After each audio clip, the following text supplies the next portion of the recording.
Hayi ake sixoxeni webafowethu. Okokuqala njengoba nibona omasipala beneyinkinga ezingaka.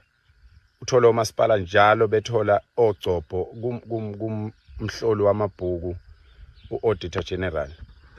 It's because zonke lezi zifundiswa esihloniphayo iningi lazo like 90% wabantu abasebenzela omasipala they've never acquired their qualifications in a correct order or in a legit way. That's the truth okufanele niyazi. The reason why abantu abafundile can't stand up and fight for the country, it's because thina sazi ukuthi bafundile, whereas azange bephase ngisho ukuphasa.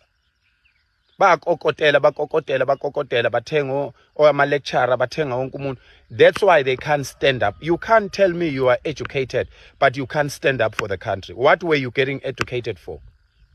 What's the reason to go to school? Why are you being diplomatic about a situation that doesn't need diplomacy? Nize nazi bonke laba bantu ababatshazwa ukuthi bafundile. Sino Professor Inqwaba la ezweni who will crack your head when you are sitting with them in the boardroom with bombastic words and ununderstandable explanations, long explanations, but they can't stand up for the country. Niyazwa bafowethu. So sinenkinga yabantu akuthiwa bafundile kodwa ayikho into abayifundele. Into abayifundele is to look down on us. Esisagcine iculture yethu, esisalwela iculture yethu, esisalwela ukuthi ubuntu bethu thina abantu abamnyama, thina abantu abangamanguni bume. You will never see abantu abafundile marching there. They only criticize. That's the only thing they do. They only criticize and they only look down on abantu abafana nathi where I'm doing things that they cannot do. They can't even make babies. Indoda yonke yomZulu ibe nezingane eziwu2. Umsangano wento. Saba ngisho ukuzala umuntu kodwa uthi ufundile. Wawufundelani? The reason why the politicians can't implement anything, it's because abayiphili impilo eyiqiniso. Lento abayiveza beyiyo lapha kabayona. Abafuni kuba ngamadoda. Ngeke kubafice emakhaya kanje ayivuke ekseni indoda ikhathazekile, ikhathazeke ngezwe, yenza ivideo ekhuthaza abantu bakithi ukuthi lwelani izwe ingane zakithi, I will be there with you. Ngeke besebenza, but they calling themselves abaholi. What are you leading? What are you leading bafowethu? Now we've stood up. We've stood up bafowethu. We are fighting for the country. We are asking for donations. We are asking for support. No, you won't get support. You'll get a leader coming out and saying, no, don't touch the foreigners. We need to document them. Document them where, bafowethu? Document them where? You unomholi. Umholi who's aspiring to be the president of the country saying you can't deal with this thing, you can't defeat this thing.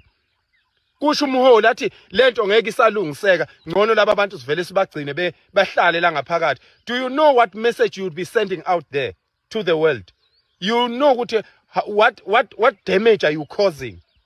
Ngokusho leyo nonsense leyo uthi abantu abadocument behlale la ngaphakathi befike ngendlela engekho emthethweni. You are telling me ukuthi you want to be the president of the country, but you are saying there is no hope in the border. I'm telling you, give me 5 million. Give me 5 million and see ukuthi abantu bangangena la eSouth Africa. Give me 5 million, only 5 million for food only. I will take in sizwa mina la. Sihambe siyohlala eborder for 3 months. Nobody is going to come into this country. No one will come to this country. Ngihleli lapha eborder mina.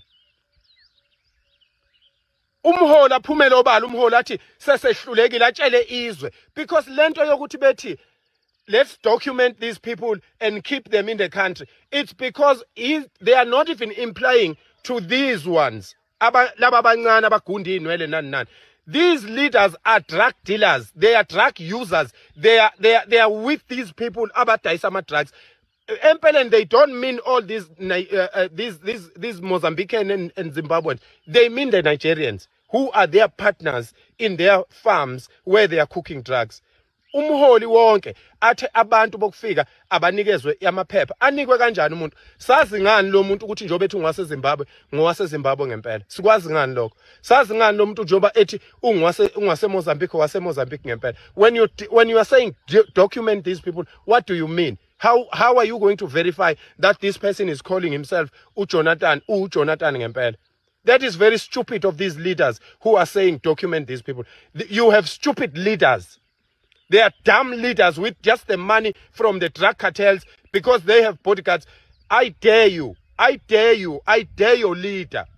Let him go alone, leave the bodyguards, let him go alone and walk lapha eHillbrow and see ukuthi abantu bakithi what do they go through every day. Let your leader tell him, if he is a leader like me, I can walk and make noise there. I can walk and make noise a point. Ngicela nibacela abaholi benu nithi